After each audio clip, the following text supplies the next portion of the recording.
Chapter 933, Hall 1. After returning to the city, all the members, who had been spending their time doing their own things or resting, gathered together in one place for the first time in a while. After all, today was a very important day. Soon, when I gave a look, Armin, who had been handling the miscellaneous tasks in my place, spoke up as the representative. The settlement of the spoils has been completed. Oh, it finished faster than expected, huh? I heard that large-scale expeditions like this can sometimes take months just to finish the settlement. As Mr. Bear said, the settlement was unusually fast. In truth, it was only possible thanks to the Magic Tower's proactive attitude.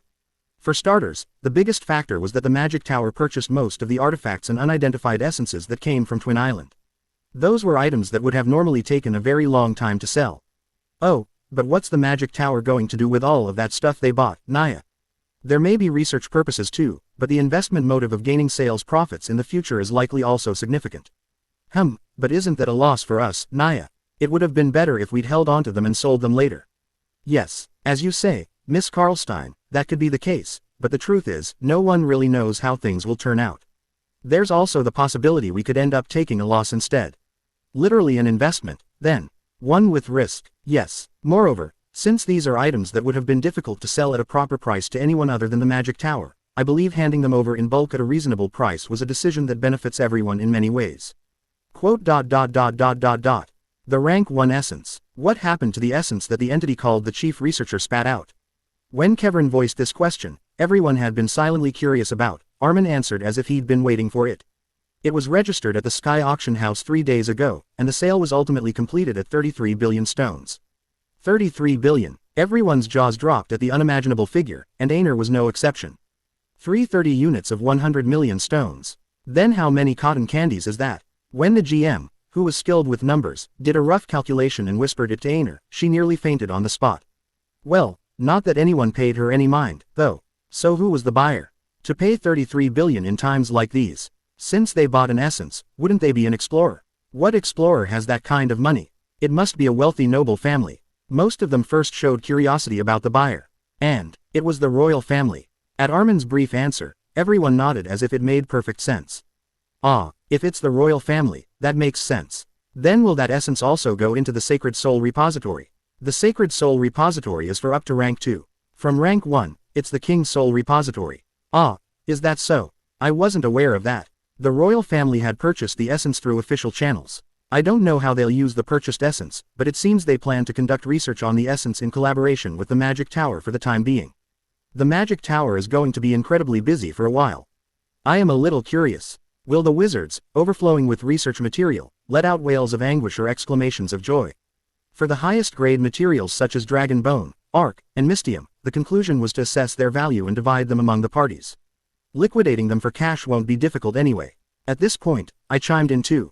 Ah, just so you all know, we received all of our share in sea polar stones. Naturally, no one questioned why we chose sea polar stones. Everyone knew the value of sea polar stones. Instead, they were more curious about this. You're saying we received our entire share in sea polar stones and the other groups agreed to that? Of course, we took a bit of a loss in terms of the monetary value. Even so, it seems like the other factions acknowledged your contributions, Captain, and made a concession. Is that so?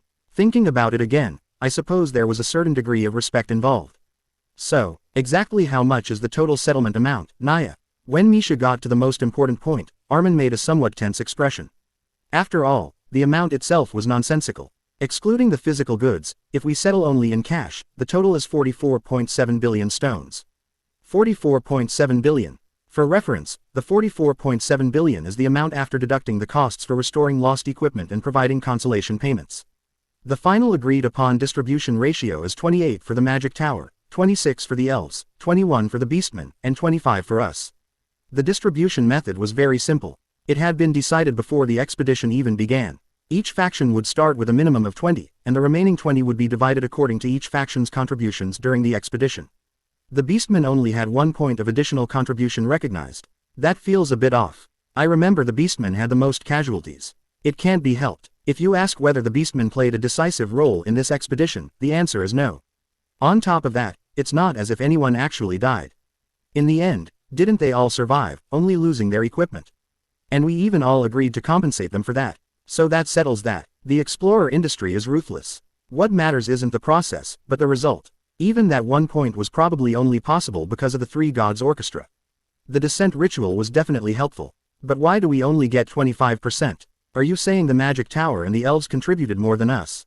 I can't accept that. Einar, who had been silent, suddenly shouted, but once again no one reacted. That's because everyone was sufficiently satisfied with this ratio. No, in fact, even just 25% was an incredibly amazing result. Because there were only 11 of us. The magic tower had contributed a 40-person magic core, the magic warship and 10 rounds of Little Flash. The elves had sent along 114 members of the purebloods and 3 evil-destroying arrows. In reality, the magic warship, the Little Flash, and the evil-destroying arrows had played the most critical roles in the conquest. In reality, most of that 5% must be thanks to your contributions, Captain. They were things no one else could have done in your place. Well, that's true. I felt a bit embarrassed, but I didn't deny it. It makes sense, doesn't it? Naturally, if you're an explorer, you shouldn't be too humble. So, what's the final amounts received? The magic tower gets approximately 12.5 billion. The elves, approximately 11.6 billion. And we get approximately 11.1 billion stones. Looking at it this way, it seems even more absurd. The magic tower's share, split among 40 people, comes to 312.5 million stones per person. The elves have 114 people, so it's about 100 million stones per person. Quote. So for us, it's about 1 billion stone per person. The finalized figure was an unbelievable amount. 1 billion stones per person from a single expedition. Upon hearing the number, Einar's jaw dropped so wide it looked like it might tear at the sides, but unfortunately, there were those who dampened the mood. And, not just one, but several. No matter how I think about it, I didn't contribute enough to deserve that much. Armin, same here. I have some shame. Realistically, securing that ratio was something Bjorn accomplished on his own. Mr. Bear, me too. This is too much, Naya. Not just them, but Misha, Malad, Kevrin, etc., etc. Everyone waved their hands, saying the compensation was too excessive. Except for just one person.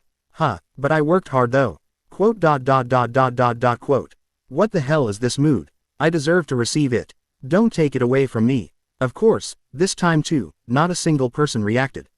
You should decide, Captain. Our Armin adventurer group would be sufficiently satisfied receiving the same amount as an ordinary member of the elves or beastmen. Same for me. It's already more than enough for the money received from a single expedition. In the end, the decision was mine. I let out a sigh and looked over the party members, then smirked when I saw Einar, refusing to let go of that one sliver of hope, her eyes sparkling. I will unconditionally pay out 200 million stones per person. I appreciate the thought, but 200 million stones is also too new. No, it's not too much at all. Because of me, you've all gone on fruitless expeditions a few times now without any gains. Oh, then I'll just take the full 1 billion. For the record, I'm not keeping the rest of the money for myself, it will be kept as the clan's fund, and if equipment, essences, or other such things that someone needs come up, the plan is to use it to purchase them. Quote. Quote. And Armin, I have a proposal. Join as an official member of the Anabata clan, not a temporary one. As I fixed my gaze on him so he couldn't run away and spoke, Armin couldn't easily answer and glanced around nervously. But was his hesitation frustrating to the others? Armin, sorry, but I'm actually in favor. Same here. Following the Lord Viscount around, it seems like we'd get to go on all sorts of amazing adventures. I've also been a bit curious about the first basement floor as well, you know. Could you not just accept us separately? When the members of the Armin adventurer group spoke up first, as if pushing him forward, Armin, as if he too had made his decision, nodded his head. Quote. I look forward to working with you, Captain.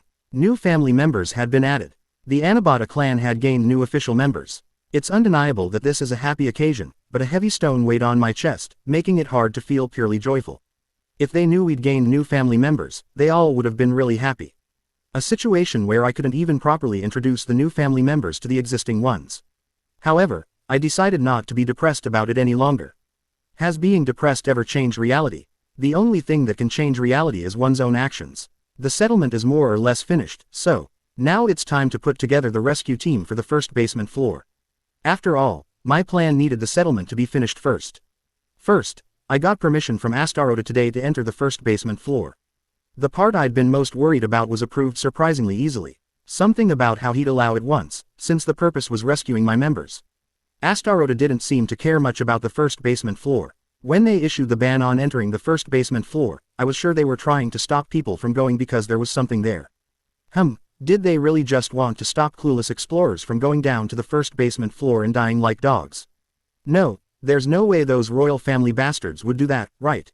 Maybe. Astaroth already knew that as long as the rescue of my members was at stake, there was absolutely no way I would compromise. Since I was obviously going to proceed no matter what, maybe he just gave permission without bothering to argue. Single quote. There could also be some other ulterior motive that I haven't even thought of. Never trust the royal family bastards. You must always assume the worst of the worst. That way, when you get stabbed in the back, it'll at least hurt a little less. Thud. By the time I left the royal palace, the sun had already set. The royal capital was already sparse of people. I entered a restaurant in sight, grabbed a quick bite to stave off my hunger, and then headed for Hero Square. Since I was already here, I figured I might as well take one more look at the Stone of Honor. En Nia Raftinia, we greet Viscount Yandel. As I approached the Stone of Honor at the center of the square, the two guards standing before it recognized me and snapped to attention with a stiff salute. I simply nodded in acknowledgement, then walked up to the Stone of Honor. The great barbarian warrior, Bjorn Yandel, and his companions conquered Twin Island and left their footprints in the world's memory. This was already the fourth record left under the name of Bjorn Yandel. I thought I wouldn't feel much, but actually reading the inscription with my own eyes, I felt a faint sense of pride. Well, even so, it wasn't as much as when I first left a record here. I'd like to get a closer look. We'll step aside. I'd like to take a quick look at the upper part too. Would it be alright if I got a bit bigger? Quote. We didn't see anything. Even though I had just said I would use jauntization inside the city, the guards moved away without a moment's hesitation and even turned their backs completely. It felt less like authority coming from my status of being a viscount, and more like respect for the name Bjorn Yandel. Let's see. I slowly read through the inscriptions on the Stone of Honor. More precisely, I focused on the names rather than the content.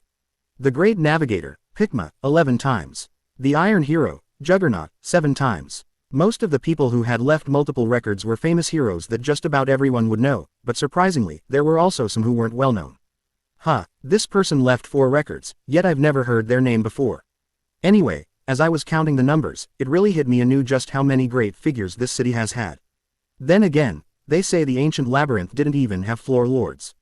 It must be because predecessors like them risked their lives exploring that the labyrinth became as vast and expansive as it is now. Single quote. Though whether I should be grateful for that, I'm not sure. Anyway, as I was counting the number of times records were left, there was an overwhelming first place. The very first hero to leave their name at the very top of the Stone of Honor. The last great sage, Diplan Groundel Gabrielius, and his companions defeated all the monsters of the Crystal Cave and opened a hidden area of the labyrinth. The last great sage, Gabrielius. The number of times this person alone had left his name and achievements on the Stone of Honor was a staggering 35 times. Wow, that really is a lot. It was then, as I was examining the Stone of Honor, that I reached out my finger without thinking. Entry authorization confirmed. What is this? Why is there suddenly light? Schwa. For a brief moment, a golden light erupted from the Stone of Honor, engulfing my vision. You have entered the hall. When I opened my eyes, I found myself inside some kind of palace. Chapter 934, Hall 2. A rectangular space where massive solid cylindrical pillars support the roof. A red carpet adorned with gold thread stretched across the path, and at its end sat a single empty throne. Quote. After taking a good look around the interior, my first impression was huge. It went far beyond the standard level and then some, you could say. For starters, just in terms of height alone, even if I went into giant god mode right here and now, it seemed like I wouldn't reach the ceiling. A space this size is indoors. Is this a dream? In this space that felt unreal, that kind of suspicion suddenly bloomed in a corner of my mind. However, the more I felt that way, the more calmly I assessed things one by one. First of all, there are no gaps in my memory. I met Astaroth, had a meal on the way back, then went to take a look at the Stone of Honor while going for a walk. And then there was a flash of light, and I was here. Logically speaking, this isn't something like a dream. If I were in a place where 21st century civilization ruled the earth, maybe I'd think otherwise, but this is a world where magic and mystery live and breathe. So, it'd be right to face the reality I'm now confronted with head on. While running my hand over the Stone of Honor, I touched something unknown and got dragged into this unreal space. So, to put it simply, this was a kind of hidden piece. I even had a plausible basis for this conclusion. It came to me as I was calmly sorting out my thoughts. Someone at the round table definitely said something like this. Then how about this? There exists a credible record that hidden within the Stone of Honor itself is an arrangement of Gabrielius. In other words, a hidden piece. Ah, right, it was Queen Masked. She said the Stone of Honor was made by the last great sage, Diplan Groundel Gabrielius, but got pushback, so she then shared this more advanced piece of information. Anyway, I suppose the activation condition is probably that. Although it's a situation where I've been dragged to an unfamiliar place without much information, deep down there's one thing I have a hunch about. Perhaps the activation condition for this hidden piece was, to be recorded on the Stone of Honor. Thinking about it that way, I should have tried touching it sooner. Wait, did I touch it once before? I'm a bit unsure, but it's not something worth getting hung up on right now.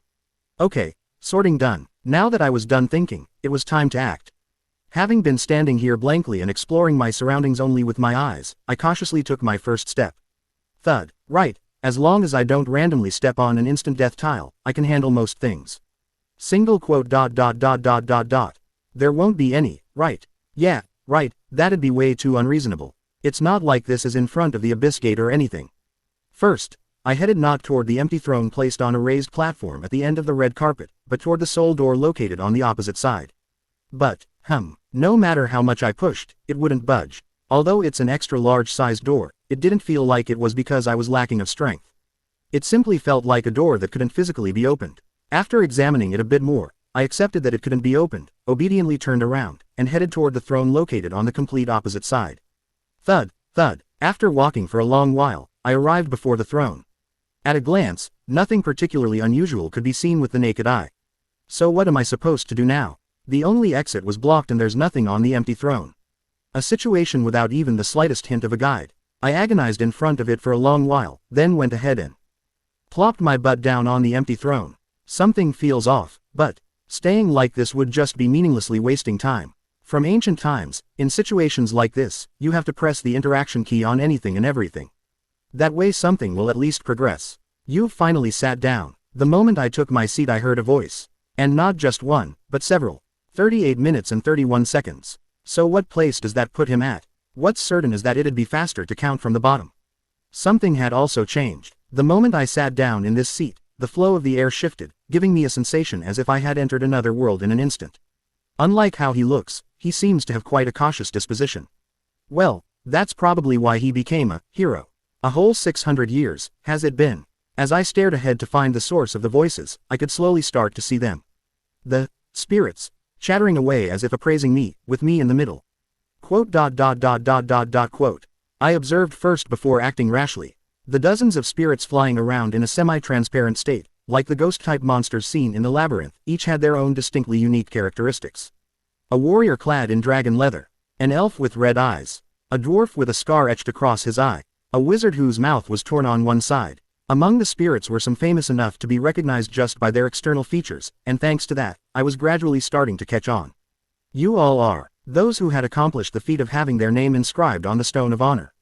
Those who had raised high the lantern of exploration at the forefront of the mystery-filled labyrinth and taken the first steps forward. Heroes of previous generations. When I murmured this briefly, a ding-ding-ding sound came from among the souls flitting about in disarray. That is correct. He takes his time thinking, but always arrives at the right answer. Not very barbarian-like at all. He must have something exceptional about him to have been able to become a hero. Now, hurry and tell us. How are things outside? Do you have any idea how antsy we've been, not having a newcomer arrive for 600 whole years now?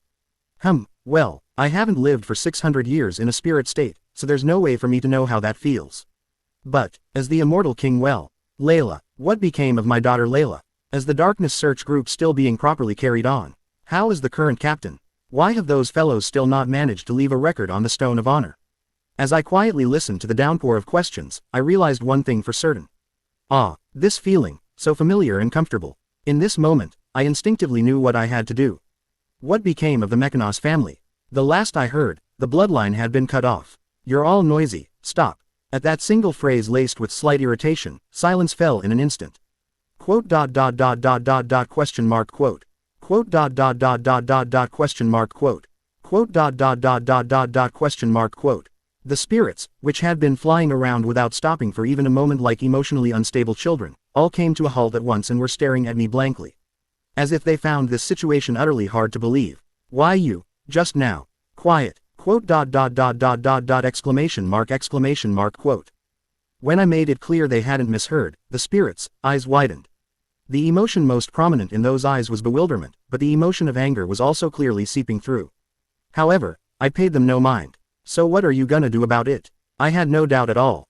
Because my seasoned warriors, which had outwitted and deceived countless foes, was asserting it more strongly than ever. I'll ask the questions first. Here, I'm the one in charge. The silence didn't continue for long. The look of bewilderment that had surfaced on the spirits' faces gradually faded, and the emotion of anger filled them in its place. The first to speak up was a knight clad in silver armor. This is rather unpleasant, barbarian though you may be, to speak in such a flippant manner in front of your distant seniors. Even with his face flushed red, he admonished me in a fairly dignified manner, and I picked my nose. Senior, my ass, I don't even know your name. You wretch, whose presence do you think you're in for you to dare run your mouth like that? The second to cut in was a beastman. His wording was much harsher and his voice was also much louder than the night before him. I, casually rubbing my index finger against the throne, answered. So who are you? The beastman shouted without the slightest hesitation, as if he felt no shame whatsoever in revealing his name, and were certain that the other party would naturally recognize it when he said it. I am the Sky Slayer, Rilton Ekas. Oh, right, this person. It was a nickname that definitely exists in my memory, but I tilted my head as if I was hearing it for the first time.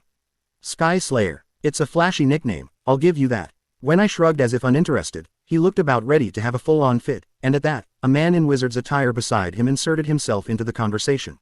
Sir Ekas was the first to slay the floor lord of the 4th floor, and we too accomplished feats no less impressive many times during our lifetimes. Of course, since you two stand in this place, one could say you've accomplished your own feats, but ultimately, if you trace back the cause and effect, those feats were only possible because of the help of your predecessors who pioneered the way before you. Just as we respect you, you too must respect us. His words were reasonable in many ways. Moreover, the person speaking had an extremely well-mannered way of speaking, so I didn't particularly feel any displeasure either. At this point, I thought maybe I should just wrap things up here. I seemed to have already grabbed the initiative, and I'd succeeded in properly driving home to these high-nosed seniors that I wasn't some pushover. The conversations going forward will be much smoother. But, is this really enough? Sure, I could be satisfied with this. But if you ask me whether this was really the best outcome, my answer becomes ambiguous again. So I asked myself, not others, once more, and the experiences of the entire life I've lived answered. There's no way. Just look at the round table. If I had just acted unremarkably, if I hadn't gone wild like a madman, and had instead quietly followed the rules while engaging in social activities, would I really have been able to one-sidedly reap benefits from my position back then? No, I wouldn't have. Therefore, the way I needed to act from here on out was decided. And what are you, Gramps? When I insolently looked up at him and tossed out the words, the wizard Gramps gave a hearty laugh and spoke. Haha, I am a fellow named Milius. In the past, I was known by the epithet the Ascendant. The Ascendant, it was a name hard to claim ignorance of. After all, that Gramps was one of the comrades of the last great sage, Gabrielius. No wonder he seemed somewhat laid back, he's much more of a big shot than I thought. Of course, I couldn't back down here. Doing so would just get me branded as a truly despicable guy who's strong against the weak and weak against the strong. In times like this, a head-on breakthrough is the answer. Newcomer, why have you suddenly gone silent? Having difficulty claiming ignorance this time. 2. Hearing the beastman sneer, I shrugged once more. No, I was thinking about how to tuck your tail between your legs. As if that were the case. I was just pondering what I should say to piss off my seniors here the most, and the answer just came to me now. Though it's such a wide area aggro that I'm a little worried about whether this level of provocation was okay. Ascendant or whatever, at the end of the day, aren't you all just from a generation that had it easy back in the day? Befitting a barbarian, I just spat out what I was thinking.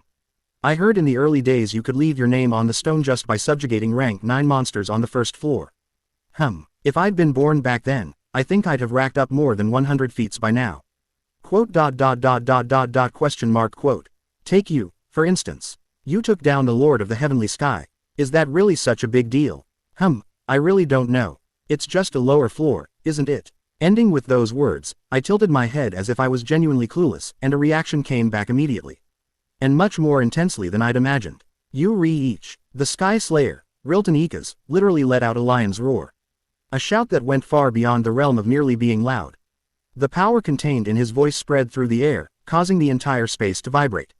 Killing intent so strong that it would send the faint of heart into convulsions, and even the strong-willed would feel chills run down their spine and have their body stiffen up. Of course, I was completely unfazed. So what are you gonna do about it? Sometimes in life, there are days when you need this kind of mindset. I can hardly bear to watch any longer. First, I'll break that arrogant and insolent attitude of yours. Oh, how? I challenge you to a duel, newcomer. A duel is possible. Since earlier, they'd been passing right through the pillars in a spirit state, I figured they couldn't interact physically. Don't worry, as long as you are under the protection of the sacred hall, no matter what happens, you'll come back to life. I'm just going to correct that nasty habit of yours. As your senior, did he think I'd get scared if he said it like that? If so, he miscalculated. I can't die, so there's no reason not to do it. Honestly, I was also curious about what the heroes from the easy mode generation were like. Now, hurry up and say it. That you accept the duel. I accept the duel. Was my answer some kind of ritual or something? The moment I answered that I accept the duel, his semi-transparent body took on distinct colors and began to gain physical form. As if the system called the hall was authorizing this duel. Thud. The Sky Slayer landed on the ground, fully equipped with the gear he had when he was alive. He made a vicious smile as he looked at me. Newcomer, you haven't yet experienced death, have you? Geez, he's like a puppy excited from going out on a walk for the first time in a while. Try experiencing it this time. The moment those words ended, his body swelled greatly. Having played Beastman characters often myself, I knew what it was the moment I saw it. Beastization, a unique power of the Beastman race that can be obtained not from an essence, but by growing a soul beast. Given that he's 7 meters in size, he's likely completed all 3 upgrade stages. Is it because he's a great figure whose name is even inscribed on the Stone of Honor? The specs are quite impressive. What, is this your first time seeing an explorer with a bigger body than yours? Well, it'd be faster to show him directly than to explain in words. You have cast Jauntization. Your physique grows bigger in proportion to your physical stat. The moment I recited the activation word in my mind, my warrior's body, responding to the ability, grew rapidly. 4 meters, 5 meters, 6 meters. The spirits, scattered in the air like spectators, opened their mouths one by one as if intrigued. An ability that increases body size, It appears to be the orc hero's Jauntization. But that essence isn't supposed to make equipment grow too, is it? He's a hero, isn't he? He must have had secret lore. Up to this point, everyone had a this much was to be expected kind of reaction. But, 7 meters, 8 meters, 9 meters. Even after surpassing his eye level, I didn't stop growing, and when I ended up overwhelming him in size instead, everyone's reactions turned strange. Jauntization shouldn't be an ability that makes you grow this big. It must be secret lore. He's a hero born after 600 years, so there must be something more that we don't know about, no. Indeed, a new essence might have been discovered. What is this? It's like I'm showing off the latest new gadget in front of a bunch of old geezers. Just as I was about to grin and pull out my hammer. When a monster of large size or greater exists within radius, gain an additional 2 times increase. 10 meters, 11 meters, 12 meters. What, this? 17 meters, 18 meters, 19 meters. What is this? The spectators, as well as the Sky Slayer standing before me, unable to hide their astonishment, looked up at me blankly. Is that also secret lore? I don't know. What on earth kind of phenomenon is this? No, what kind of secret lore would one have to use to reach such a size? To be honest, I was just as flustered. I don't know the exact reason why, but 23 meters. Giant God mode had activated. Chapter 935, Hall 3. Giant God mode, which had first activated during the Leviathan raid and then wouldn't to turn on no matter what I did afterward, had activated. I didn't know the reason why. And whether this was a good thing or a bad thing in the current situation, I couldn't tell. It was ambiguous, you could say. Exclamation mark quote. Exclamation mark quote. Heroes, who had witnessed countless mysteries at the forefront of the labyrinth that ordinary people would never experience in their lifetime. Even those heroes were unable to utter any words, as if they had confronted something so unreal that it stepped into the realm of the incomprehensible. That proved it. In this moment, at least, I had overwhelmed every hero present in this place. But, your total weight overwhelmingly exceeds your strength stat.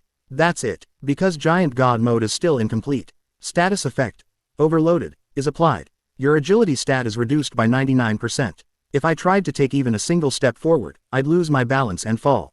Then it would be plainly and clearly exposed that this Giant God mode was nothing but an empty shell. No, why did this suddenly turn on? This feels unfair. It's not like I can control this. If only regular Jauntization had activated, my successful debut wouldn't have had any problems. Whether I like it or not, should I undo Jauntization first? It was the moment I had that thought and moved my head to glance down below. Question mark quote. The 7-meter-tall beast standing at a position that didn't even reach my waist was staring up at me.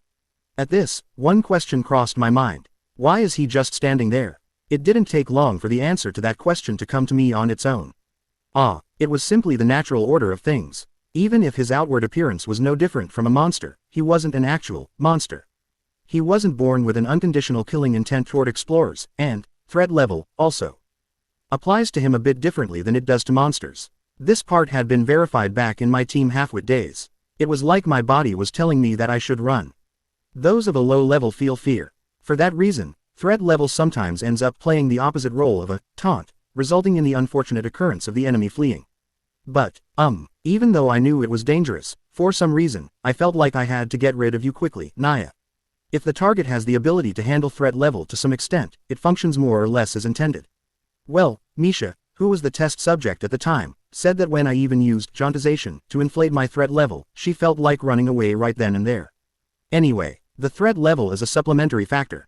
To be honest, it might not have been much different even without the threat level. It makes sense. For example, anyone would acknowledge 180 centimeters as a tall height.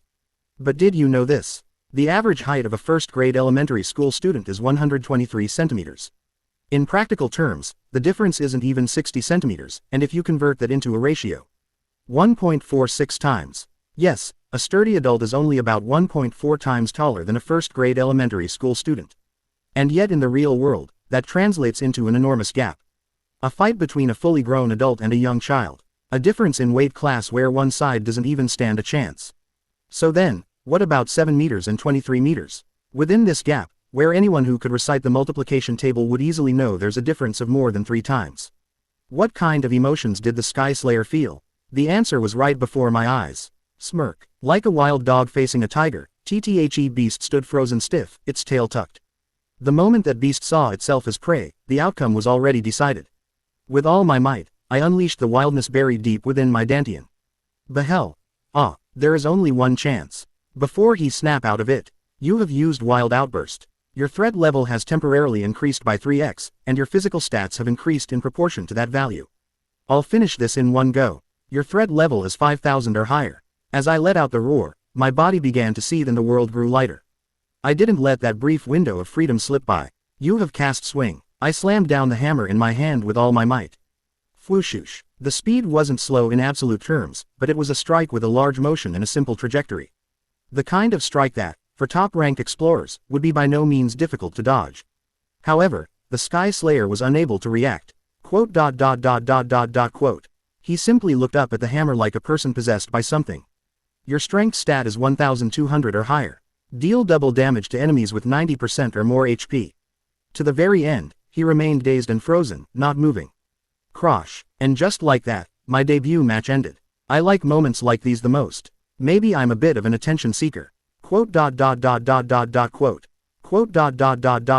Quote.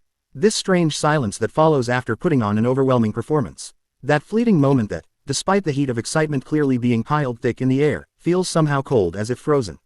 What in the world is this? Someone opened their mouth as if to break that fleeting moment, but even that sentence couldn't be properly completed. As if the combinations of words in their head couldn't fully explain all the things they were currently feeling. As if they needed just a little more time to calmly organize everything they had just seen, heard, and felt. Quote. The Sky Slayer lost, in a single blow. Sir. Ikaz was a guardian. He was one who even against a floor lord stood firm and protected his comrades, achieving a great feat. What was that just now in the first place? Just how and what in the world must one do in order to grow so enormous that Sir Ikaz looks like a small child by comparison? Even with the words, secret lore, it's hard to accept. 600 years of time. What in the world happened outside during all that time? Only one thing is certain. That and truly terrifying newcomer has arrived. At some point, as if a dam had burst, the heroes who had observed the duel each began pouring out their words. However, I couldn't focus on a single one of those words. Each and every one of their reactions was both a reward for this duel and, without a doubt, information that would be of help to blend into this unfamiliar society, but is everyone outside like that? I can't believe. Nevertheless, those voices faded away before they could register in my mind. Fuck. The distinctive feel that bloomed in my hand the moment I struck down with my hammer. The instant I felt it, I deactivated jauntization. There were two reasons. First, I still couldn't perfectly handle this enormous body. I didn't want to show the other heroes the unsightly sight of me tumbling forward after cleanly delivering a one-shot kill. And I thought maybe it would be fine if I deactivated it right away. Overloaded isn't the only handicap when Giant God mode is activated. Your total weight overwhelmingly exceeds your bone density stat. Status effect, osteoporosis, is applied. You take damage from all movements. In this state, merely moving inflicts damage. Furthermore, damage is synonymous with pain. And for me, who has consumed the essence of tears, pain is a little different than it is for others. Especially the kind that's utterly unbearable. I can't take it. Keek. Ultimately, I let out the wailing scream I'd been trying to hold back until the very end. I was well aware of how I must look to others. A crazy barbarian who transformed into a 23-meter giant, pulverized his dual opponent with a hammer, and was now letting out a bizarre shout. But what could I do? It hurts so bad I could die. The only consolation is that these kinds of actions ultimately don't contradict my goal. Since at least I succeeded in coming across as a madman. Quote. How barbaric. Does he not have even the slightest bit of respect for his senior? Even your ancestors showed at least the minimum courtesy before us. Shouldn't we get away from here? There's no telling what that crazy fellow might do. I understand you're shocked from witnessing such a startling scene, but calm yourself. You know that duels not agreed upon within the hall are absolutely not permitted, don't you? Anyway, as more time passed like that, the pain that had dominated my entire body as my bones turned to powder gradually faded, and I became able to think and act normally again. So it was about time now to move on to the next chapter. By the way, it's quite a pity for Sir Ikas. If he'd accumulated just a little more spiritual power, he would have been able to obtain reading authority. By the way, just what kind of fate does that man possess? Quiet. When I murmured in a low, calm voice, the heroes who had been chattering noisily all simultaneously shut their mouths and fixed their attention on me. Before that attention could fade, I continued speaking. I know you all have many things you're curious about, but let me go first. Quote. Quote. What is this place? An extremely basic question. The one who answered it was the Ascendant, Milius.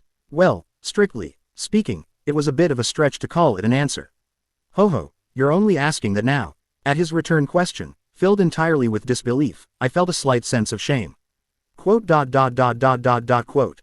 That's right. Without even properly knowing what this place was, I had habitually caused a ruckus and ultimately ended up in a duel where I beat down a far distant predecessor explorer who was claiming to be my senior under the name of said duel. Of course, I didn't let it show on my face at all. That's not an answer to my question, Gramps. Quote.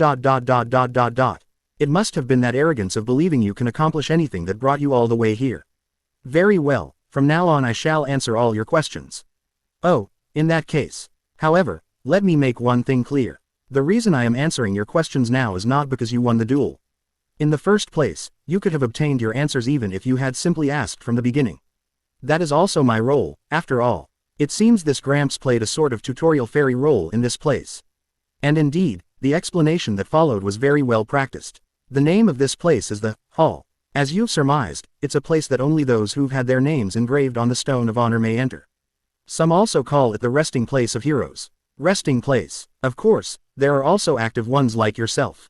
They inherit knowledge and experience here, and often go on to achieve even greater feats. Will I also come to this place when I die someday? That is what will happen. I kind of don't like that. Deep down, the thought that maybe I'd return to Earth if I died still lingered in a corner of my heart.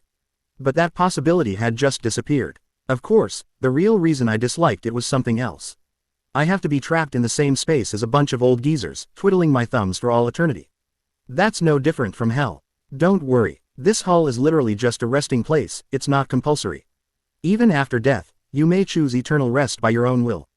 In fact, there have been a small number who made such a choice.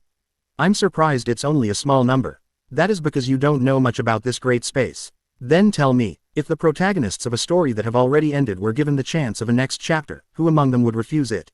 The nuance of his words was very peculiar. Although he didn't say it explicitly, what he wanted to say came through all too clearly. Quote. You can be resurrected, I asked bluntly, and soon the Ascendant answered with a brief chuckle. Strictly speaking, it is not resurrection but reincarnation. Quote. Quote. And to go even deeper, even that is but one small and insignificant piece among the many things that can be done here in the Hall. My interest in this place called the Hall grew even deeper. Episode 936, The Hall 4. The Ascendant, Milius. He had said that reincarnation was but a tiny fragment of the countless things that could be done within the Hall, and naturally, that only made me more curious. Then what, exactly, were the larger fragments? Regrettably, I never learned the answer. You'll come to understand in time. Acting as a guide on behalf of the senior heroes, he, oddly enough, kept his lips sealed on that particular topic.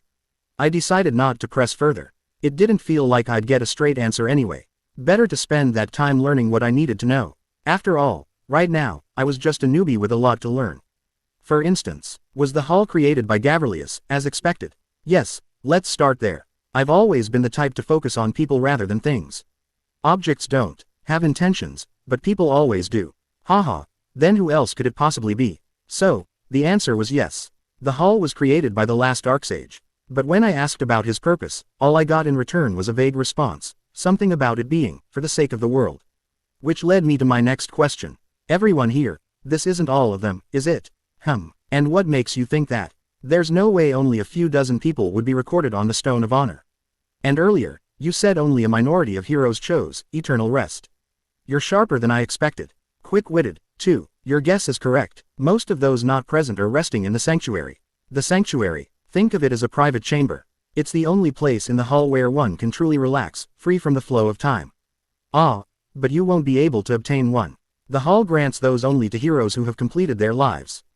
Got it. So basically, a dorm room. I had a few more questions about the sanctuary, but it didn't seem all that important, so I moved on. Anyway, if you said most, that means there are exceptions. Where are the rest? Milius pointed toward the far end of the throne room, opposite side. The only entrance in this vast palace. It wouldn't open. That's because you lacked the qualification at the time. Qualification. The hall is far larger, and more intricately divided, than you imagine. The place you're currently in is called the Plaza. Along with the sanctuary, it's one of the few areas anyone who enters the hall can freely access. So to pass through that door, I need this qualification, huh? Milius nodded. I decided to cut straight to the point. Is Gavrilius beyond that door too? Hey, so that's what you're really curious about. And your answer? Well, wouldn't it be more enjoyable to find out yourself? There's no greater pleasure than achieving something with your own hands. What was that supposed to mean? If he didn't want to answer, he could just say so. This old man sure liked to ramble. In that case, shall we go take a look together? Didn't you just say I wasn't qualified? I did, at that time. So it's different now. He simply grinned in response. And so, I started walking toward the door. Step, step. Behind me, Milius followed in his spirit form. But when I glanced back, I saw that he was the only one coming along. The dozens of other heroes remained where they were, watching us leave while whispering among themselves. Tisk, even for a young hero, that lack of manners. A hero who appears after 600 years, and he's that barbaric. I fear for the future of the last bastion we sought so desperately to protect. They were trying to keep it down, but I could hear every word. And if I wasn't imagining things, those looks feel familiar. Asterisk. Ever since I started gaining fame, I'd seen that kind of gaze plenty of times. Jealousy, envy, something hovering in between. A thought crossed my mind, and I asked immediately. Don't tell me they're unqualified. Most of them are. Once, they may have been qualified, but time erodes all things. In simple terms, those so-called seniors strutting around earlier were nothing more than dropouts who couldn't even pass the starting area anymore. You could have just said that in one sentence, old man. I didn't show it, but I was genuinely surprised. Some of them were famous figures I recognized on sight. That fact alone made me tense up a little. It's only natural that there are ranks wherever people gather, but to think that a hero like the Sky Slayer would be nothing more than a low-tier failure here. Just what kind of place was this hall? Guess I'll find out soon enough. Asterisk. I kept walking forward without hesitation. There was nothing unfamiliar about this, and no reason to be afraid. Exploring the unknown. That's what adventurers do, isn't it? With a soft creak, I reached the entrance and slowly pushed the door open. Unlike before, when it wouldn't budge an inch, it now opened smoothly, almost effortlessly. By the way, I asked casually, if I open the door, can others follow me through? Do you really think that would work? Milius looked at me like I'd said something ridiculous, but it couldn't be helped. It's a gamer instinct. Whenever you see something like this, your first thought is always, is there a loophole? Asterisk. Hey, you could have just said no. Thud. Asterisk. The moment I let go, the door closed on its own with a heavy sound. I turned my attention to the newly revealed space, taking in every detail. Looks similar to the plaza. Asterisk. Massive stone pillars stretched up toward the high ceiling. A luxurious red carpet covered the vast floor. There were only 3 differences. First, the structure was circular rather than rectangular. Second, Unlike the plaza, there wasn't a single hero in sight. And third, there are a lot of doors. This place didn't have just one entrance. Counting the one I came through, there were 7 visible doors. I shot Milius a silent look, asking for an explanation. He smirked and continued the tutorial. This is a place called the Crossroads. With your current spiritual power, you'll likely only be able to open one of these doors. Come along. I'll explain the rest afterward. The old man took the lead, and I followed behind, asking, what exactly is spiritual power? Earlier, the others kept talking about it, along with things like access rights. Ah, I haven't explained that yet, have I? Think of it as something akin to the rank of one's soul. The higher your spiritual power, the more you can do within the hall. From what I gathered, it was basically a level system used only within the hall. Level up, and you gain access to more areas and permissions. But unlike normal levels, spiritual power wasn't permanent. Sometimes, it could decrease. So that's why you said those people in the plaza used to be qualified. Exactly, they lost their spiritual power, and with it, most of their privileges. And how do you gain it? For someone in your situation, there are only 3 ways. You could achieve new feats and leave fresh records on the Stone of Honor. Or, prove yourself through other means. Didn't you just do that? Oh, it wasn't the clearest explanation, but I got the idea. After all, there was only one thing I'd done between being unqualified and suddenly becoming qualified.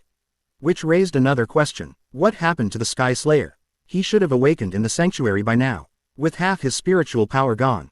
Right, so while I leveled up, he leveled down. A thought crossed my mind. Maybe the Sky Slayer hadn't attacked me out of pure anger after all.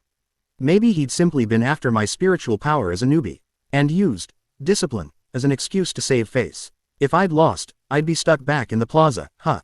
Even here, this so-called sanctuary of heroes, the age-old tradition of kicking away the ladder still existed. So it may have been, once. Still, unlike us, you have a way to obtain spiritual force, don't you? By leaving behind new achievements. Haha, don't make that face. I know full well that carving your name onto that damned stone isn't easy. Still, I wanted to point out just how vast the difference is between having that chance, and not having it at all. Anyway, what's the last method? The third way is, we've arrived. Shall we go in? I'll continue the explanation afterward. Right as he said that, we reached the door. Our conversation naturally came to a halt. This isn't somewhere dangerous, is it? You lack boldness in the strangest moments. If you're going to hesitate now, you shouldn't have followed me this far. Fair point. Convinced by his logic, I quietly pushed the door open. What greeted me was a mystical space, like the Milky Way unfurled before my eyes.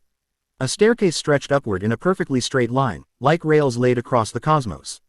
And yet, it didn't feel unfamiliar. I'd been somewhere like this before. Go on, climb. Even if you fall, you won't die. So, before the old man could finish, I was already ascending the stairs. Step by step, with each step, the summit drew closer. At the top stood a lone altar. And above it, hundreds of stones orbited like satellites caught in gravity's pull. Fragments of record. As expected, you already know what they are. I didn't answer. Instead, I quietly reached out my hand. As if drawn by an unseen force, one of the floating stones drifted toward me and settled into my palm. And no, how? The old man looked utterly shocked, but I ignored him and began reading what was written within. Greater than the evil spirit from another world, lost 3 companions before finally realizing the path he must walk. In that instant, suspicion turned into certainty. This wasn't merely a similar place. It was the exact same one. The very place Oral Gavis had once brought me to. What exactly is this place? You're only asking that now. Unless I'm mistaken, you already seem to know where you were. Just answer the question. My voice dropped without me realizing it. Perhaps sensing the shift in atmosphere, the old man set aside his curiosity and answered plainly. This is the archive, what we call the Reading Room. All fragments of records discovered in this world gather here. Through these, we learn hidden truths of the past, and at times, even glimpse the future. And, the third method of gaining spiritual force lies here. Completing the records written on these fragment stones. Explain it simply. People believe time flows from past to future, but in truth, it does not. We merely know how to read a book from front to back. The page we are currently reading, we call the present. And because we do not know what lies on the next page, we mistakenly believe the future holds infinite possibilities. As he spoke, the old man reached out, and a fragment stone flew into his hand. Here, why don't you read this one? Greater than the hero of the fairy race, meets, and has their life saved. The hero of the fairy race refers to Fairy King Armella. This event already occurred long ago, and yet, even now, this record is considered incomplete. Why do you think that is? The fate of Fairy King Armella was well known. In the end, she perished during the dimensional collapse. Was that why the record remained incomplete? If, appears, would the past change? Would Armella avoid her death? Asterisk. No. That's not it. Asterisk. I knew a little about these record stones. That wasn't how records worked. Armella had already been saved by, in the past. And later, she died in the collapse. And yet, this record remained incomplete because no one in the present has gone back and fulfilled the role of, yet. Ha! The old man let out a small exclamation. Though impressed, he didn't look entirely satisfied. Only half correct. But even so, you're the first in all this time to get this far. Have you experienced this before? Just like he had dodged my earlier questions, I ignored his. Half, you said, it's not that no one has fulfilled that role. Only, written in the record can fulfill it. He continued. The reason this record remains incomplete is simply because, has not yet been born in the current timeline, or, even if they have, they are not yet ready to complete the record. No one's ever explained it this clearly before. Listening to him, my understanding of the fragment stones deepened. Though, naturally, it also raised new questions. But doesn't that make it hard to gain spiritual force? You need qualification just to complete a record. In response, the old man pulled out another fragment. Greater than the hero of the beast folk, is assassinated by an unidentified killer. The moment I saw it, I understood. Do you see the difference? The name isn't specified. Exactly. In cases like this, anyone with the capability can complete the record. In other words, not all records were designated quests. So then, why don't you give it a try? Try what? You never know. There might be a record here that you can complete right now. I hesitated for a moment. But since I didn't actually have to complete one immediately, I nodded. If it's just checking, sure. Good. Then place your hand here. As instructed, I placed my hand on the altar. The old man smirked. No need to be so tense. I'm not tense. In that case, don't get your hopes up either. There aren't that many incomplete records to begin with. And there's a reason no qualified individual has appeared for so long. Even after that, the old man kept talking. About how even finding one would be a jackpot. About how I might level up and reach the next area. About how other heroes were still exhausting every effort in their sanctuaries just to gain a single qualification. Ah, for reference, I've personally completed 3 Rico. Mid-sentence, he abruptly stopped. I slowly opened my eyes. The first thing I saw was the old man's face, completely slack, as if his jaw might fall off. Staring blankly upward, he began counting. 1, 2, 3, 4, 5, 6. No matter how many times he counted, the number didn't change. 7 fragment stones floated before me, as if each one was eagerly urging, choose me. Chapter 937 The Hall 5. 7 shattered stone tablets lay before me. If they looked like quest notices straight out of a game, maybe that just meant I'd played too many games. Leaving the old man, still unable to process what he was seeing, I began to read through the contents. There were 7 quests, and each one was completely different. Greater than a human mage. Greater than had their most treasured possession stolen by an unidentified explorer. It started with a theft quest like that. Then there was an escort quest where you had to save someone's life. A subjugation quest where you hunted monsters together. And then, greater than a beastkin hero. Greater than is assassinated by an unidentified killer. Even the very same assassination quest the old man had shown me earlier as an example. 7 quests in total, each unique. And none of them had an owner. If records with clearly assigned targets were designated quests, then these were more like anonymous requests marked only by one keyword. Unidentified. Anyone qualified could take them on. Just what in the world have you been doing out there? The old man finally seemed to regain his senses and spoke. Well, even if you say that, is this really such a big deal? I tilted my head, genuinely unsure. The old man reacted like a seasoned veteran watching a newbie casually pull off something absurd. A big deal doesn't even begin to cover it. Completing a record isn't something you can do just by being strong. His voice rose as he spoke rapidly. Sometimes you need intelligence. Some records can only be completed by mages, not warriors. And even if you meet every condition, you might still fail to qualify simply because your disposition doesn't match. Disposition. For example, there was once a hero who was excessively selfless. But after spending a long time in the hall, his humanity gradually faded, and he became rather cynical. And only then, ironically, did he finally gain the qualification he had long sought. And then, I don't know the exact details, but when he returned after completing the record, he said this. That his former, altruistic self could never have completed it. That it was only possible because he had become selfish and cruel. Once he got going, the old man slipped fully into explanation mode, firing off knowledge like a machine gun.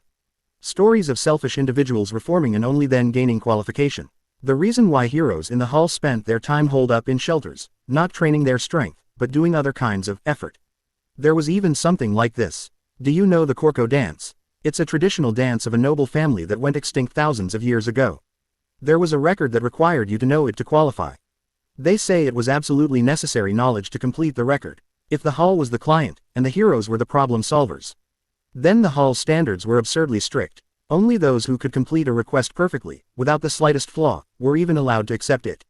In other words, you currently possess the ability to complete 7 records at once.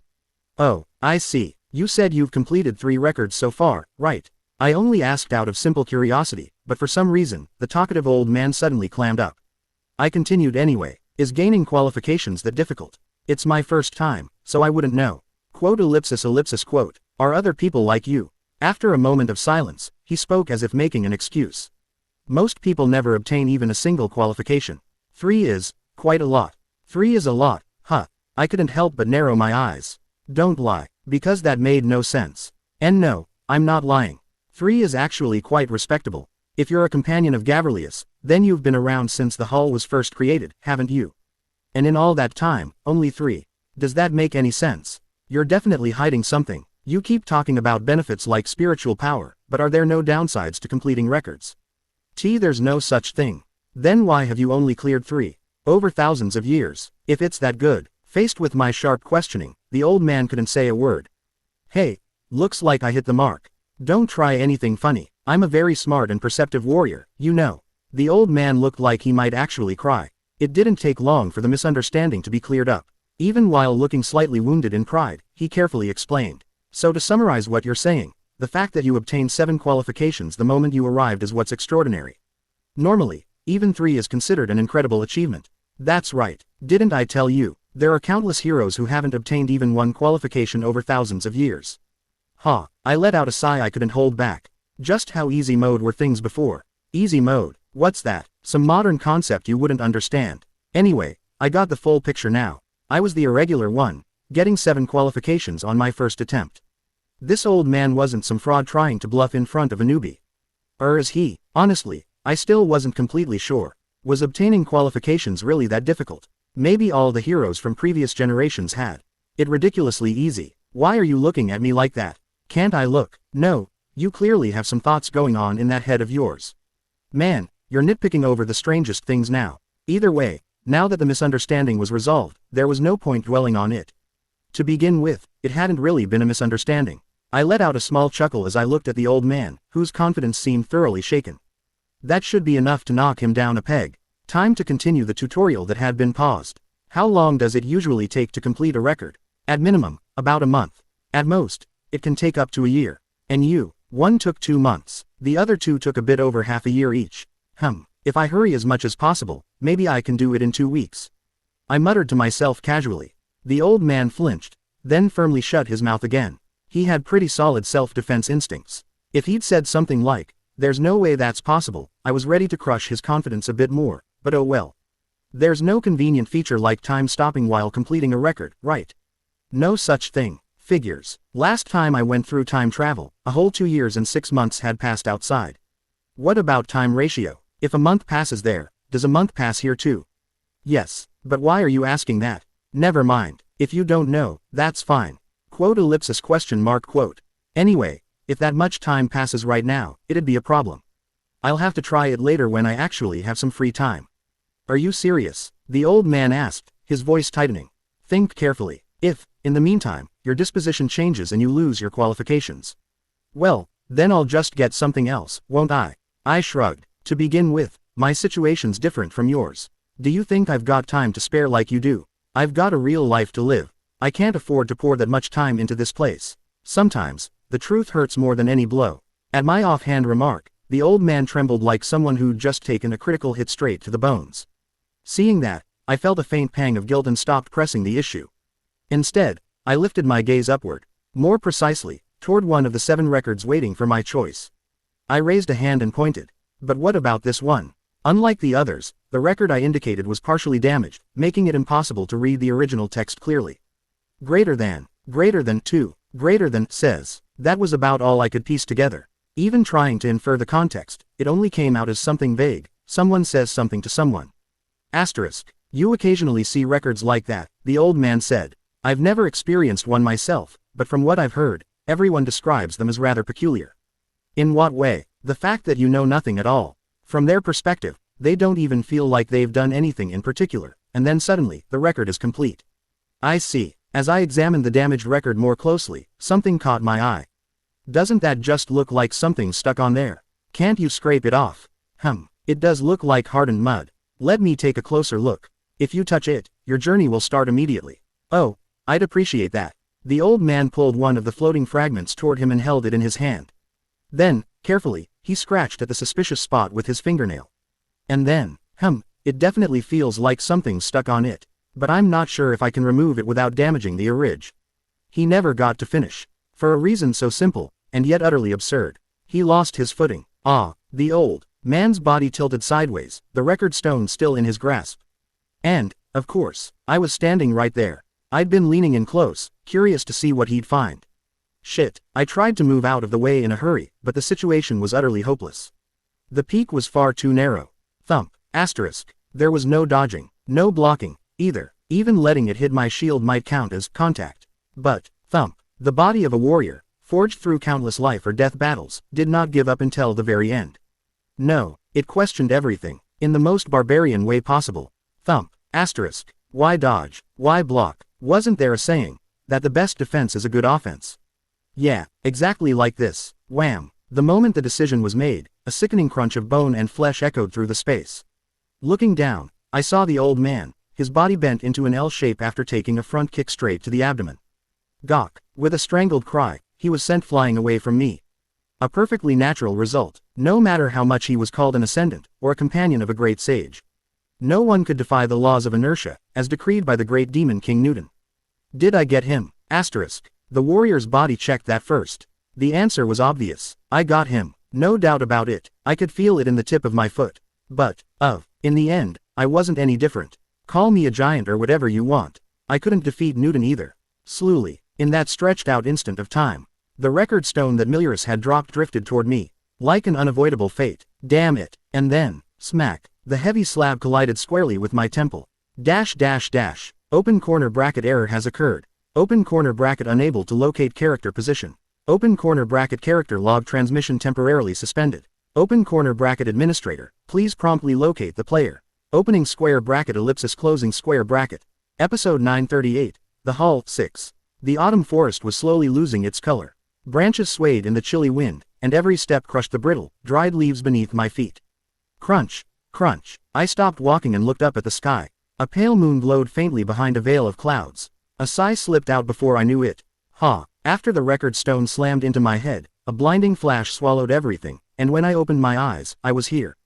A forest where I didn't even know the name of the place, or what time period this was.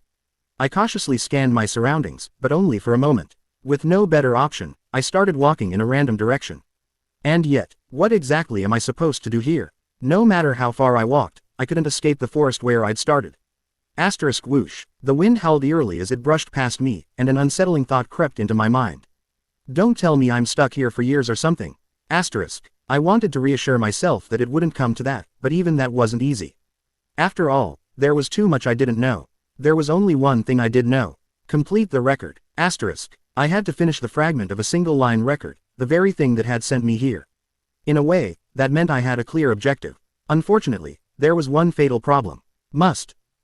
And say. Number. Seriously, what am I supposed to do with that? If it had at least told me to kill someone, or save someone, that would have been easier to deal with. I don't even know what I'm supposed to say. Asterisk. The more I thought about it, the more irritated I became, but I forced myself to find some comfort in what Milius had said. From their perspective, they didn't really do anything. At some point, the record just completed itself. Right, no need to overthink it. I didn't know what I had to say, but somehow, it'd work out. The real problem was having absolutely no idea how long it would take. Still, if I just kept moving, maybe something would. Rustle. Asterisk. As I pushed through the dark forest, I immediately stopped and concealed my presence. In the distance, I saw a flicker of red light. Having spent years as an explorer, I recognized what that meant right away. Someone's camping. Asterisk. There was no need to hesitate. If something shows up, you interact with it first. That's just how gamers roll. Dash dash dash. Crunch, crunch. Asterisk. Following the light, I stepped over fallen leaves until I spotted a man sitting by a small campfire, quietly staring into the flames. He looked to be in his 30s. No one else was visible, but, judging by the two skewers in front of him, he probably had a companion who'd stepped away. Seems like I have quite a few visitors tonight. The man turned his gaze toward me, having sensed my presence. There was no hostility in his eyes. Guess approaching openly was the right call. Not that I knew how to hide my presence in the first place.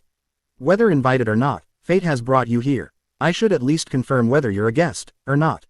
Come, have a seat. Even with a fully armed barbarian over 2 meters tall approaching him in the dead of night, the man remained completely at ease. He must be quite confident in his abilities. Well, that worked out better for me. Better than being told to get lost, at least. Crunch. Asterisk. I stepped out of the darkness and approached the fire. The man's eyes filled with even more curiosity as he got a proper look at me. So, tell me, what brings you to a place like this, at such an hour? I thought for a moment before answering. I didn't come looking for you. I was just taking a walk, saw the light, and got curious. A walk, huh? Now that's a strange one. He clearly didn't believe me, but he didn't press the issue either. Well, regardless, this must be fate. As long as you're not here to kill me, why not sit? I was about to eat. Care to join me? The previous guest has already left. There was something oddly unsettling about how composed he was. Still, I didn't refuse. He offered me one of the skewers roasting over the fire, and I casually dropped myself onto the ground. How is it? You grilled it well. Hey, nice aroma, isn't it? My little sister gave me a special blend of herbs. We started some light small talk as I bit into the skewer, but that was only on the surface. All the while, I carefully observed him, trying to figure out what kind of person he was. And, he's probably doing the same to me. Asterisk. Comments about the taste of the meat, remarks about autumn, it all felt pointless to continue. So I decided to ask first. Where is this place? What's the date? Questions like that would only raise suspicion. Better to start with something simpler. What's your name? A basic introduction. The most natural thing to ask when meeting a stranger. Yet the man made a strange expression. Are you serious? Why wouldn't I be? Tilting my head, I watched him pause briefly, as if thinking something over. Then he spoke. It's a secret. A secret. If you came here looking for me, you'd already know my name. And if this is truly a chance encounter, then you're better off not knowing it. Sounds like you've got a lot of enemies. Not a few. And you? Secret. I gave him the same answer. The man let out a short laugh. Well now, you're a hard one to read. Are you really not here to kill me? I don't even know your name. Ha. He exhaled slowly, staring straight at me. It seemed like he was judging whether I was telling the truth. But from what he said next, he hadn't reached a firm conclusion.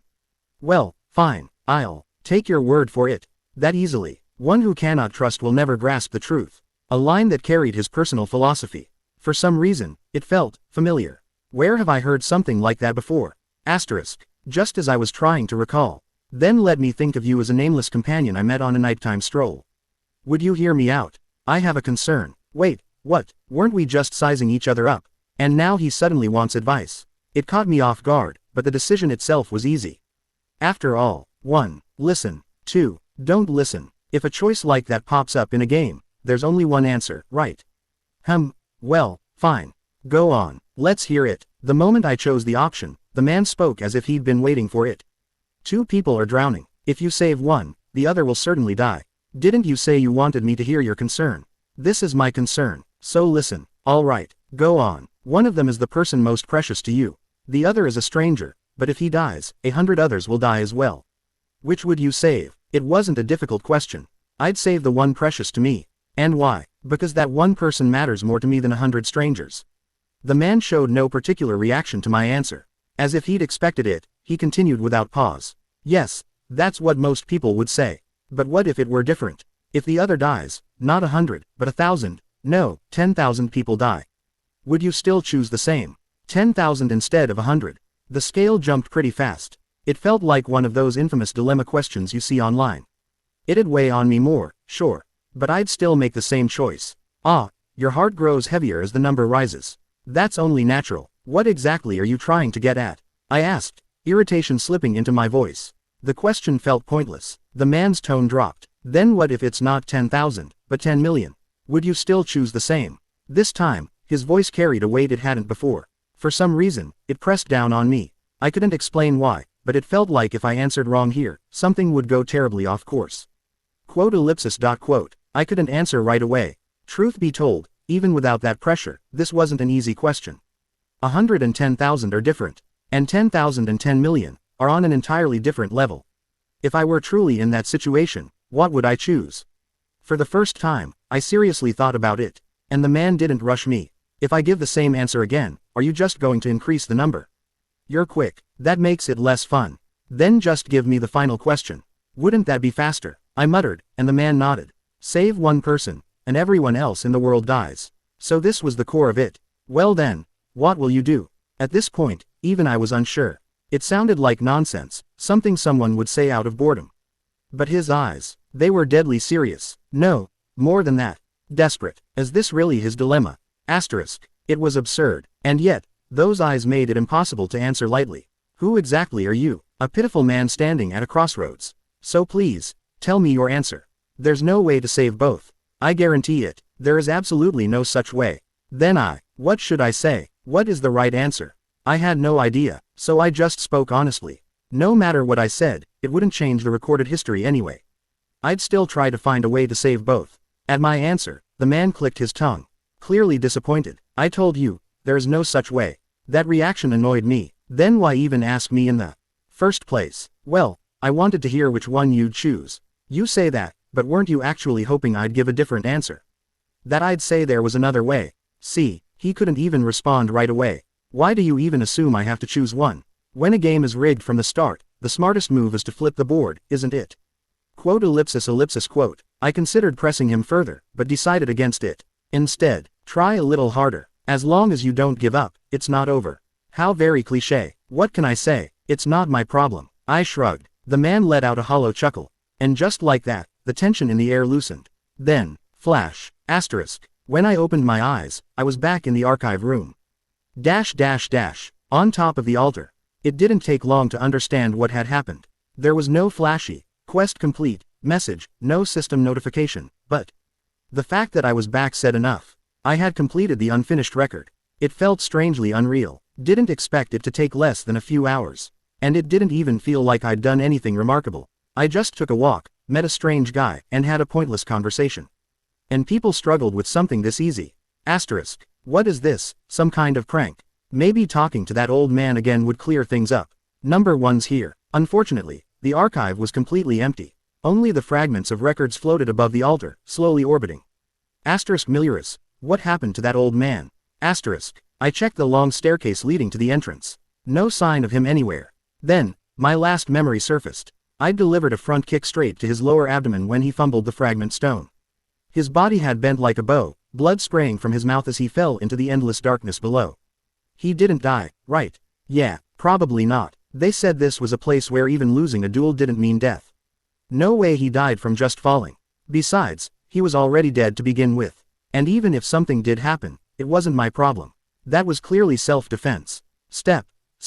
There was nothing more I could do here alone, so I left the archive and returned to the space known as the crossroads. For some reason, I felt like a lost child. How'd I even get back to the city? The tutorial had been interrupted by that accident, so I had no idea what to do next. I was about to head toward the plaza, where the other heroes should be. Wait, how are you already back? The tutorial fairy appeared. Episode 939, Hall 7. The tutorial fairy, knocked down by a front kick, plummeted. The ascendant, Miliarius, appeared completely unharmed on the outside, so I felt comfortable pressing the issue. Don't tell me you completed the record. It hasn't even been a few hours yet. What on earth did you do? Shouldn't there be something you ought to say first? Quote. Don't play dumb. Even if I'm at an age where I should be careful of even a passing breeze, a mistake is still a mistake, intentional or not. You should apologize first, shouldn't you? For throwing that fragment of the record at me. Throwing it, why phrase it like that? It was an accident, but the fact that it ended up causing me harm doesn't change. If we're only talking about results, there wasn't really any harm, was there? The fact that you're here means you've already completed the record, doesn't it? Well, that's true, but if everything were forgiven just because the outcome was good, the world would be no different from hell. You said it takes at least a month to complete a record. I spoke as calmly and logically as possible. It's a good thing this one only took a few hours. If I'd had to spend a whole month in there, it would have been a huge headache for me. I'd have had to take a break from the labyrinth, too. All my plans in the city would have come to a complete stop. I'd even have to struggle to explain my disappearance after getting back. But I managed to finish it in a few hours and come back because I'm capable, and you're saying you're not at fault. Just because the result was good. Does that make any sense? I apologize. I sincerely apologize for nearly causing you great harm due to my mistake. Perhaps he had no way to refute my point-by-point argument, because the old man finally offered an apology. Seeing that, I felt a strange sense of fear. If I grow old too, will I become someone who can't even admit their own mistakes like that? And honestly, even this wasn't a proper apology. Words carry no weight. If you want your words to have weight, they must be accompanied by something material. Maybe he wasn't completely dense. He let out a long sigh and asked. Fine, what do you want? I'll think about that later. Are all barbarians like you these days? How can you be so persistent? That's a pretty discriminatory thing to say. It's not just us. People these days are all like this. If there's something to say, you say it. What is the world coming to? The old man, having gotten his first taste of the MZ generation, looked genuinely worried, but that wasn't my concern. If anything, that's just a trait of older generations. Even in ancient Rome, there were records complaining about how hopeless young people were. Anyway, how did it go? I thought it would take at least a month. Do you know how shocked I was to see you back already? It was nothing special, easier than I expected. You must have been blessed with incredible luck. Luck. I frowned as I repeated the word, and the old man sighed. What now? Without good fortune, something like that would have been impossible. Whatever. Writing everything you couldn't do off as luck, that's exactly what people like you do. This is maddening. Why are you so contrary? Forget it. Just continue the tutorial. The tutorial? I mean, keep guiding me. I've already experienced the archive room, so I know what that's for. What about the other rooms? There were 7 doors at the fork in the path. Excluding the plaza and the archive room, the remaining 5 areas were still unknown to me. Normally, I would tell you not to concern yourself with anything beyond the archive room. But, since you've already completed one record, there's a high chance you've been granted the next level of access. Come, let's go check together. So you won't explain until it's confirmed whether I have access. It's not a rule, more of a custom. Of course, if you're asking as compensation for my earlier mistake, I could explain. As if I'd settle for that. If I've gained leverage, I should use it somewhere more valuable. No need, I'll figure out the rest myself. Haha, young people these days really are full of confidence. It's not confidence, it's simple calculation. What? I still have 6 records left that I can clear, don't I? From what I've seen, as long as I have enough time, they're guaranteed wins. At that, the old man suddenly fell silent. But I continued regardless. Oh right, you said you cleared 3 in your entire life, didn't you? Can you open all the doors? All except the last one. Only 7 people in the hall know what lies beyond it. Oh, then I guess I can look forward to it. If I clear the remaining 6, that's already double your record. The chances of opening the final door would be pretty high. Don't worry, even if you ask, I won't tell you what's beyond the last door. The trend these days is to give back exactly what you receive. The kind-hearted pushover protagonist is long out of fashion. The plaza, where dropouts and beginners gather. The archive room, where you can read fragments of records, take quests, and gain experience. 127. This is the relic storage. The next unlocked space was called the relic storage, and its purpose was very simple. You can sell equipment you used while alive, and purchase equipment others have put up for sale. Using spiritual power, right? Exactly. That answered one of my questions. I'd been wondering why the seniors I met in the plaza seemed so poorly equipped. So they'd all pawned their gear here. Step. I slowly walked down the corridor, looking around the relic storage. It was spacious, but compared to the plaza, it was a much narrower, straight corridor-like structure. Various kinds of equipment were mounted along the walls, protected by transparent glass. It feels like I'm in a museum. There were even small plaques beneath each item, with the user's name and a number written on them. Maine Hopkins 4. For reference, the item behind the glass was a mystium hammer, made of a 6-tier material, the same tier as Arc. I had no idea what kind of person its user had been, though. It was the weapon of someone who, 2,000 years ago, was called a human anti-tank. Its mystium content is extremely high, so most numbers items can't even compare. Oh, I see. Well, physical damage dealers don't usually use numbers items much anyway. At this level, it was practically top-tier gear, good enough to settle for as an endgame item with some compromise. The number represents the item's value. It starts from 9, and 1 holds the highest value. That's pretty similar to the grading system outside. Then what kind of value does a rank 4 item have? Roughly speaking, it's equivalent to the spiritual power gained from completing one record.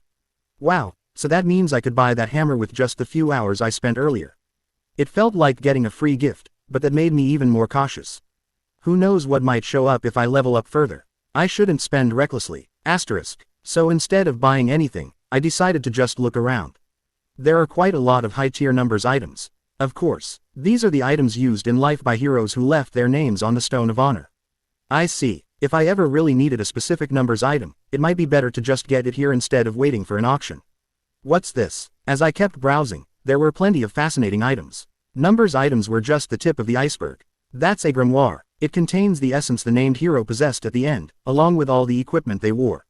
Oh, then what about this? That's a journal. It records in detail the mysterious journeys that hero went through. Wow, they even sell things like that for spiritual power.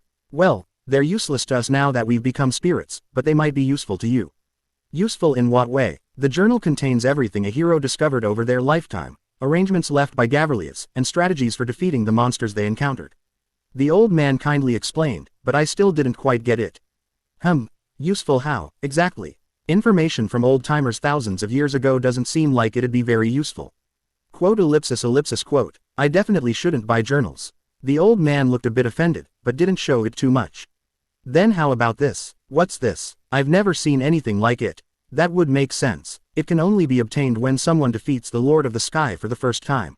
What does it do? I'm not sure myself. If you're curious, you could ask him directly. If you offer spiritual power, he'll probably answer willingly. Not that curious. And I don't really have much connection to him anyway. As soon as I heard the condition, defeat the Lord of the Sky for the first time, I already knew. Sure enough, the plaque had the Sky Slayer's name on it. That guy really sold off everything he had. For some reason, that made me feel uneasy about this haul. Even after giving up everything like that, the Sky Slayer was still in the plaza among the dropouts. The other seniors are probably the same, I couldn't quite say the haul felt malicious. But one thing was clear, its system valued efficiency to a ruthless degree. Once you're no longer useful, you get discarded. Still, the items the old man showed me were pretty interesting. The value of the relic storage had risen significantly in my eyes.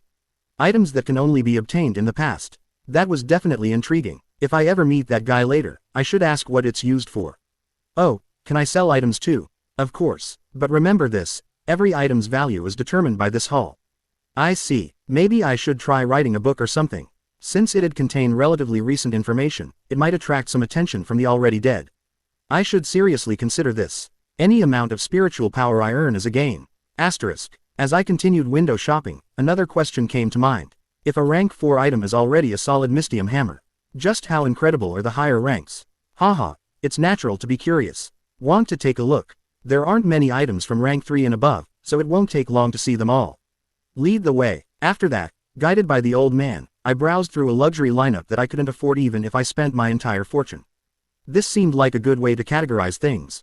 If rank 4 corresponds to high-tier double-digit numbers items, then rank 3 would be single-digit numbers. From rank 2 onward, numbers items don't exist at all. Like how true masterpieces are one of a kind. This is the sword known as the White Dragon Sword. It was forged through the collaboration of the greatest dwarf craftsman of the era and an ancient dragon. It even contains dragon language. An arc-forged longsword engraved with dragon speech. It was used by a legendary hero known as the Sword Emperor, famous even in the current age. So this is what qualifies as rank 2. As I looked around, I even spotted equipment the old man himself had used while alive among the rank 2 items. Though I couldn't tell what it did just by looking at it. What does this even do to be rank 2? It's a horn crafted using the essence of Mortanus. Are you kidding me? You used soul sealing. Mortanus is a rank 1 monster. And among rank 1 creatures, it possesses a rare consumable type ability. Whose essence did you seal into that horn? Using this essence allows you to imbue equipment with essence. Hey, that's a secret. I don't want it falling into someone else's hands. Once I gather enough spiritual power, I plan to reclaim it. But I can at least tell you this, it contains the essence of a rank 1 monster. Well, there's no way he'd use something rank 2 for that. That means this single horn contains 2 rank 1 essences. And this is only rank 2. Then what on earth is rank 1 like? Among the relics currently registered in the storage, there is only one item rank 1. After that, I followed the old man like a baby bird, and finally came face to face with the only rank 1 relic. At first, I thought he was joking. Behind the glass wall was nothing more than an old, worn-out book. This is a rank 1 relic. It was hard to believe. How could this book possibly be more valuable than a horn containing 2 rank 1 essences? Since the hull determines value, it couldn't be an ordinary book. I lowered my gaze and checked the plaque, and immediately understood. Difflin Groundle Gaverlius 1. This book was a relic left behind by the last great sage. Episode 939, Hull 7. The tutorial fairy, knocked down by a front kick, plummeted. The ascendant, Miliarius, appeared completely unharmed on the outside, so I felt comfortable pressing the issue. Don't tell me you completed the record. It hasn't even been a few hours yet. What on earth did you do? Shouldn't there be something you ought to say first? Quote ellipsis question mark quote. Don't play dumb. Even if I'm at an age where I should be careful of even a passing breeze, a mistake is still a mistake, intentional or not. You should apologize first, shouldn't you? For throwing that fragment of the record at me. Throwing it? Why phrase it like that? It was an accident, but the fact that it ended up causing me harm doesn't change. If we're only talking about results, there wasn't really any harm, was there? The fact that you're here means you've already completed the record, doesn't it? Well, that's true, but if everything were forgiven just because the outcome was good, the world would be no different from hell. You said it takes at least a month to complete a record. I spoke as calmly and logically as possible.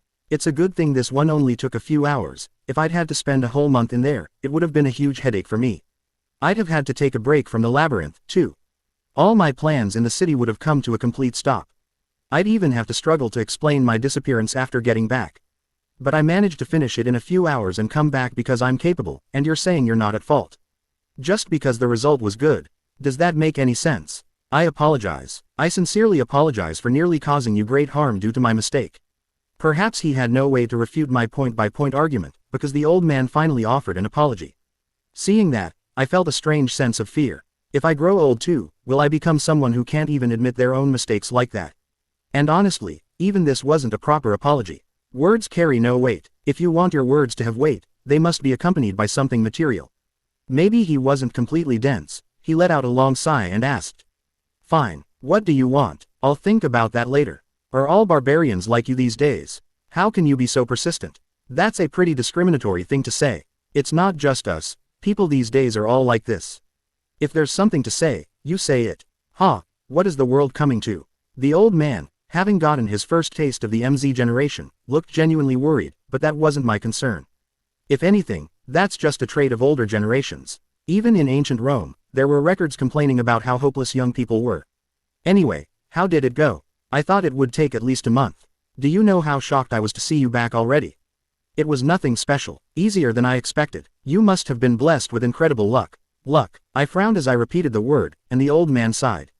What now? Without good fortune, something like that would have been impossible. Whatever. Writing everything you couldn't do off as luck, that's exactly what people like you do. This is maddening. Why are you so contrary? Forget it. Just continue the tutorial. The tutorial? I mean keep guiding me. I've already experienced the archive room, so I know what that's for. What about the other rooms? There were 7 doors at the fork in the path. Excluding the plaza and the archive room, the remaining 5 areas were still unknown to me. Normally, I would tell you not to concern yourself with anything beyond the archive room. But, since you've already completed one record, there's a high chance you've been granted the next level of access. Come, let's go check together. So you won't explain until it's confirmed whether I have access. It's not a rule, more of a custom. Of course, if you're asking as compensation for my earlier mistake, I could explain. As if I'd settle for that. If I've gained leverage, I should use it somewhere more valuable. No need, I'll figure out the rest myself.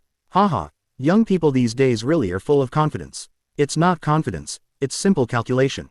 What, I still have 6 records left that I can clear, don't I? From what I've seen, as long as I have enough time, they're guaranteed wins.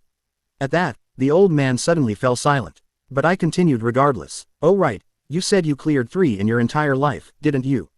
Can you open all the doors? All except the last one. Only 7 people in the hall know what lies beyond it. Oh, then I guess I can look forward to it. If I clear the remaining 6, that's already double your record.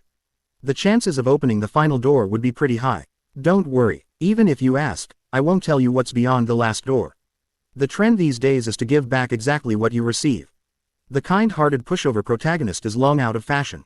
The plaza, where dropouts and beginners gather. The archive room, where you can read fragments of records, take quests, and gain experience. 127. This is the relic storage. The next unlocked space was called the relic storage, and its purpose was very simple.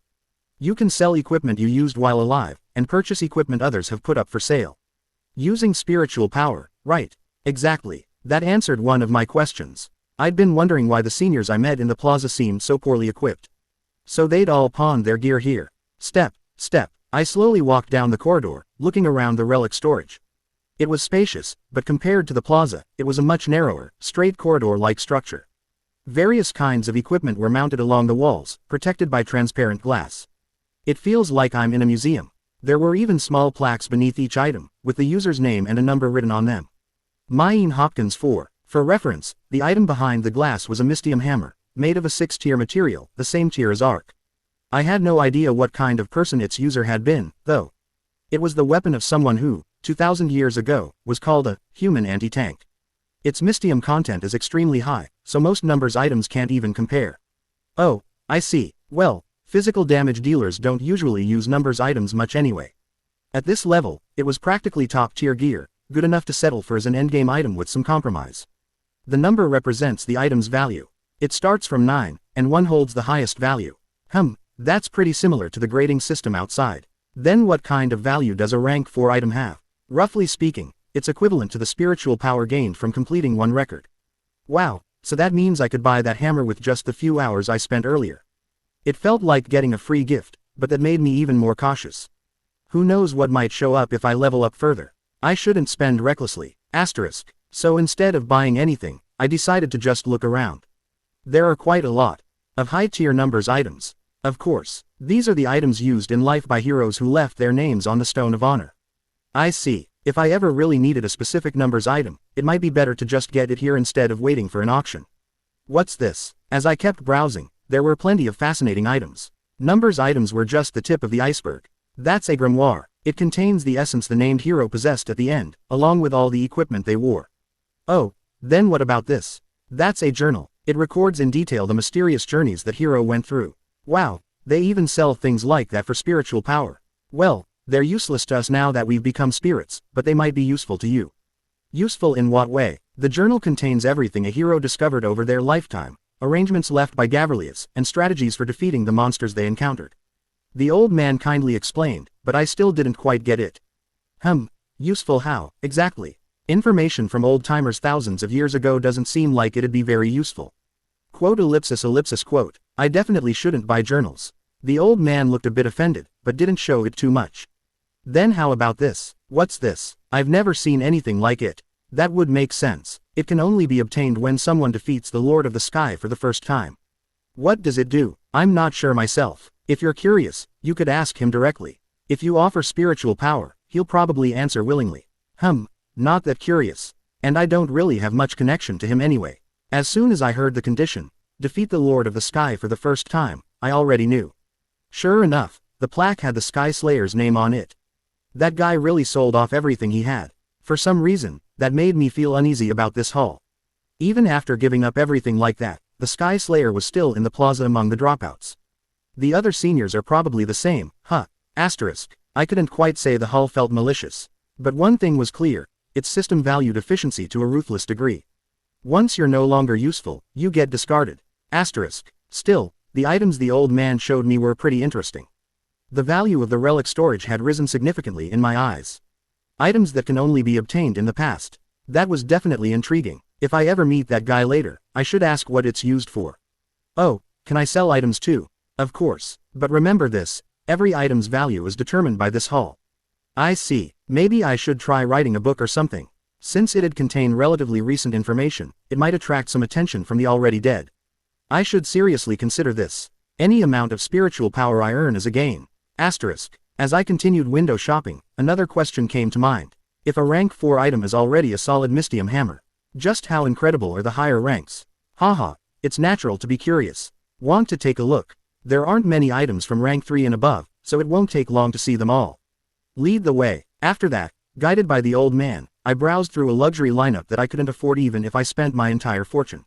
This seemed like a good way to categorize things. If rank 4 corresponds to high-tier double-digit numbers items, then rank 3 would be single-digit numbers. From rank 2 onward, numbers items don't exist at all. Like how true masterpieces are one of a kind. This is the sword known as the White Dragon Sword. It was forged through the collaboration of the greatest dwarf craftsmen of the era and an ancient dragon. It even contains dragon language, an arc-forged longsword engraved with dragon speech. It was used by a legendary hero known as the Sword Emperor, famous even in the current age. So this is what qualifies as rank 2. Asterisk. As I looked around, I even spotted equipment the old man himself had used while alive among the rank 2 items. Though I couldn't tell what it did just by looking at it. What does this even do to be rank 2? It's a horn crafted using the essence of Mortanus. Are you kidding me? You used soul sealing. Mortanus is a rank 1 monster. And among rank 1 creatures, it possesses a rare consumable type ability. Whose essence did you seal into that horn? Using this essence allows you to imbue equipment with essence. Hey, that's a secret. I don't want it falling into someone else's hands. Once I gather enough spiritual power, I plan to reclaim it. But I can at least tell you this, it contains the essence of a rank 1 monster. Well, there's no way he'd use something rank 2 for that. That means this single horn contains 2 rank 1 essences. And this is only rank 2. Asterisk. Then what on earth is rank 1 like? Among the relics currently registered in the storage, there is only one item rank 1.